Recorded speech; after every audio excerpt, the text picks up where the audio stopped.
जो लोग डायरेक्टली या इनडायरेक्टली प्रधानमंत्री और होम मिनिस्टर की तारीफ करते हैं, मिलने जाते हैं, मैं सीरियसली इस बात को बता रहा हूं, मिलने जाते हैं, उन लोगों का बायकॉट होना चाहिए, वो गद्दार हैं। क्या बात करेंगे आप आरएसएस के लोगों से जो इस बात को तय कर चुके हैं कि हमें संविधान खत्म करके मनुस्मृति लागू करनी है? उनसे क्या बात करके और क्या समझाएंगे उन्हें? उन्हें सिर्फ ये जाके कह सकते हैं कि हम आपके पैरों में गिर चुके हैं, हम आपकी हर बात मानेंगे, सिर्फ हमें हमारी कम्युनिटी को धोखा देने का रास्ता बता दो। कैसे हम उनसे मीठी मीठी बातें करके, कैसे जज्बाती तकरीरें देके उनको बेवकूफ बनाएं और आपकी मदद करें, ये काम कर रहे हैं जो लोग उनसे मिलने जाते हैं। ये समझ लीजिए आप, उन्होंने सारी इंस्टीट्यूशंस जो हैं हाईजैक कर ली हैं। उन्होंने हम लोगों के, खास तौर पे एससी एसटी, माइनॉरिटीज और ओबीसी के जितनी टॉप लीडरशिप है सब हाईजैक कर ली। इस बात को जब तक हम तस्लीम नहीं करेंगे हम एक कदम आगे नहीं बढ़ा पाएंगे। अपने अंदर से गद्दारों को आइडेंटिफाई नहीं करेंगे हम एक कदम आगे नहीं बढ़ा पाएंगे। सबसे पहला काम है, हम लोग इतने कमजोर नहीं हैं, समझ लीजिए आप, ये गद्दार हैं जो हमारे पैरों में बेड़ियां बांध रहे हैं। आइडेंटिफाई कीजिए उन गद्दारों को जो डायरेक्टली या इनडायरेक्टली ये बोलते हैं कि हेमंत बिस्वा शर्मा एक बहुत अच्छा चीफ मिनिस्टर है। आइडेंटिफाई कीजिए ऐसे लोगों को और उनको पनिश कीजिए, उनका सोशल बाइकआउट कीजिए। ये तो हम आराम से कर सकते हैं। दो रास्ते हैं, कोर्ट का रास्ता है, लेकिन सुप्रीम कोर्ट वो रास्ता नहीं है। कोर्ट का रास्ता जब है जब हम बहुत सारे केसेस, रोज ये पूरे देश को लूट के खा रहे हैं आरएसएस और बीजेपी के लोग, हम multiple cases grass root level पे बहुत सारी जगह पे करें, एक एक आइडेंटिफाई करें आरएसएस के कार्यकर्ता को कि कौन स्कूटर पे चलता था और आज मर्सिडीज में चल रहा है, उसको आइडेंटिफाई करें, उसके खिलाफ करप्शन के केसेस करें। ये एक काम करना होगा हमें। दूसरा, अगर हम पीसफुल प्रोटेस्ट करके जेलों में जाने के लिए तैयार नहीं है तो ये सब बातें बेकार हैं। अगर हम लाठी खाकर जेलों में जाने को तैयार नहीं है, अगर हम गोली खाकर जेलों में जाने को तैयार नहीं है तो ये सब चीजें बेकार हैं। ये चाहते हैं कि ये हम करते रहें और वो जो काम कर रहे हैं वो करते रहें। तो पहला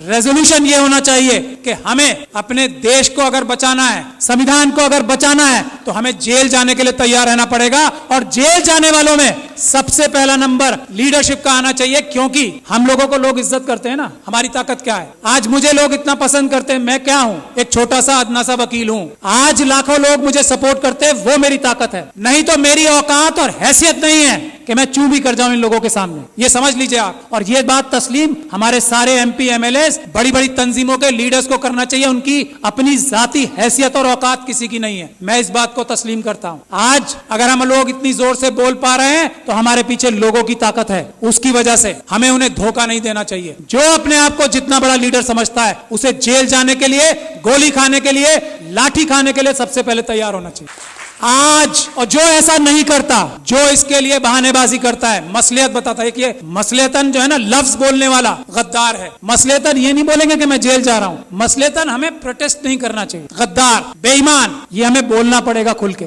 एक बात। दूसरी बात, ये हमारा सबसे पहला इशू आर्टिकल 1 होना चाहिए कॉन्स्टिट्यूशन का। आर्टिकल 1 क्या है? भारत की जो सीमाएं है ना उसको अक्षुण्ण रखना। चाइना 2000 किलोमीटर हमारी जगह खा गया है। हम किसी और मुद्दे पे बात नहीं करेंगे, दो मुद्दे हमारे शुरुआत के होने चाहिए। और हमें होम मिनिस्टर का, हमें प्राइम मिनिस्टर का घेराव इस बात पे करना चाहिए कि चाइना से हमारे देश की सेना अपनी जमीन वापस लेने के लिए बेकरार है। तुम डरपोक हो जो उन्हें रोक रहे हो, इसके लिए हमें प्राइम मिनिस्टर का घेराव करना चाहिए। ये आर्टिकल 1 है, इसके लिए करें। और आगे जाके गोली खाएं। इसके बाद क्या, 2000 किलोमीटर हमारी, जिसको अलग अलग जबानों से हम कहते हैं, कोई भारत माता कहता है, हम भारत देश कहते हैं, उसमें से 2000 किलोमीटर कोई ले गया और हम यहां बैठ के डिस्कशन करेंगे? नहीं, या तो प्रधानमंत्री इस्तीफा देंगे या वो 2000 किलोमीटर वापस लेंगे, नहीं तो हम मार्च करके हम खुद जाके वापस लेंगे। ये हमारा पहला एजेंडा होना चाहिए। दूसरा एजेंडा इस वक्त जो है वो है मणिपुर। अगर मणिपुर के लिए हम लोग प्रधानमंत्री का घेराव नहीं करते,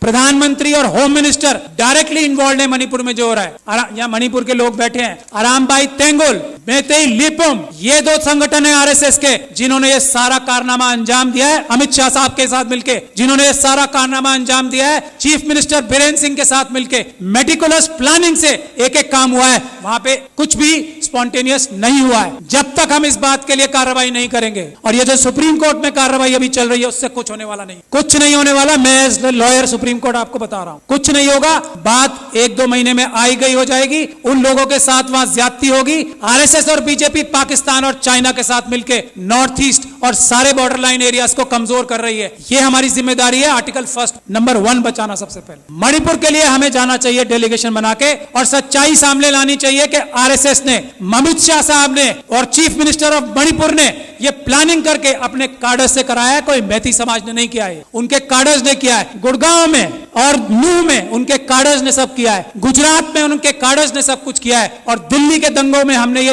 एस्टैब्लिश कर दिया है कि आम आदमियों ने कुछ नहीं किया, उनके कार्डर्स और उनके भ्रष्ट पुलिस अधिकारियों ने ये सब काम किया है। यही हमें करना पड़ेगा। मणिपुर के लिए प्लान बनाइए कि हम लोग वहां जाएं और एक्सपोज करें कि मणिपुर में क्या हो रहा है, क्या हो रहा था और क्या हो रहा है अब। और उसमें अमित शाह साहब सबसे बड़े चाणक्य हैं। उनको अरेस्ट कराने के लिए जब तक हम कोई कार्रवाई नहीं कर पाते, मणिपुर का कुछ भला नहीं हो सकता। मैं ये बात दावे और गारंटी से कह रहा हूं। He is the main mastermind, mister Amit Shah. वो वहां जाके बैठे ही इसलिए थे कि उन्होंने ये सब प्लानिंग करनी थी कि सब कुछ ठीक चल रहा है या नहीं। वरना भारत के होम मिनिस्टर में इतनी ताकत होती है, चेयर में, चाहे कोई डफर भी बैठ जाए उस पे। अमित शाह साहब की बात नहीं कर रहा हूं, ये डफर वर्ड उनके लिए इस्तेमाल नहीं किया मैंने। अगर कोई डफर भी बैठ जाए, भारत के होम मिनिस्टर की चेयर में इतनी ताकत होती है कि सब शांति वहां पे एक दिन में हो जाए। लेकिन जो होम मिनिस्टर वहां अपनी प्लानिंग ही करने गया था, इंप्लीमेंटेशन देखने गया था गुजरात मॉडल की, वो उससे क्या उम्मीद करते हो? आज तक किसी आदमी ने यह बोला है कि Amit Shah is the main mastermind of Manipur? नहीं बोला। यही हमारी कमी। तो मेरी यही गुजारिश है, एक तो जेल जाने के लिए जो लोग तैयार हैं, गोली खाने के लिए जो लोग तैयार हैं, लाठी खाने के लिए जो लोग तैयार हैं, वही बोले कि मैं लीडर हूं, वरना वो गद्दार है। मेरा ये मानना है। बाकी अपनी अलग अलग राय सबकी हो सकती है। यही एक टेस्ट है। अच्छी से अच्छी बात कोई भी कर सकता है। एक से बढ़कर एक स्पीच देने वाले,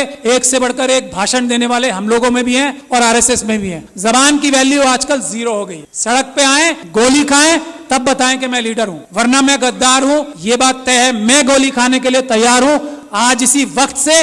और जब आप लोग दावत देंगे कि गोली खाने के लिए सबसे आगे मैं रहूंगा, मैं ये गारंटी दे रहा हूं अपनी तरफ से। और मैं ये उम्मीद करता हूं कि इस हॉल में बैठा हर एक इंसान जो अपने आप को लीडर कहना चाहता है, वो गोली खाने के लिए, इस वक्त देश बचाना है तो गोली खाने के लिए तैयार रहना पड़ेगा। अमित शाह साहब को मणिपुर के लिए अरेस्ट कराना जरूरी है। इसके लिए हमें कार्रवाई करनी पड़ेगी। मेरी जहां भी सर्विसेज आपको दरकार होंगी, मैं वॉलंटियर करता हूं अपने आप को। बहुत बहुत शुक्रिया। जय भीम, जय Bharat. Thank you very much. Shahid Ali.